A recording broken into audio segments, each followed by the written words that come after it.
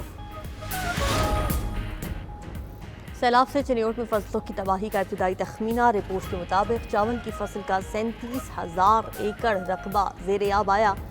50,000 ton سے زائد کا نقصان ہوا۔ سروے کے مطابق گنے کا 31,000 ایکڑ رقبہ متاثر، 7 لاکھ ٹن سے زائد گنا تباہ ہو گیا۔ کپاس کا 250 ایکڑ اور مکئی کا 4500 ایکڑ رقبہ زیر آب آیا۔ چناب کے منہ زور ریلوں سے مجموعی طور پر 143 دیہات ڈوبے۔ رپورٹ پنجاب حکومت کو ارسال۔ ضلع انتظامیہ نے متاثرین کے نقصان کا الگ الگ جائزہ لگانے کے لیے 4 رکنی ٹیمیں بنا دی۔ رکن قومی اسمبلی آصفہ بھٹو زرداری کا کہنا ہے کہ پنجاب میں تباہ کن سیلاب سے 40 لاکھ سے زائد لوگ متاثر ہوئے۔ متاثرین کی جلد از جلد بحالی ترجیح ہونی چاہیے۔ بے نظیر انکم سپورٹ پروگرام ایسا ادارہ ہے جس کے پاس متاثرہ افراد کا ڈیٹا اور ان تک رسائی کی صلاحیت ہے۔ اس پروگرام کے ذریعے متاثرین کی امداد نہ کرنا غفلت کے مترادف ہوگا۔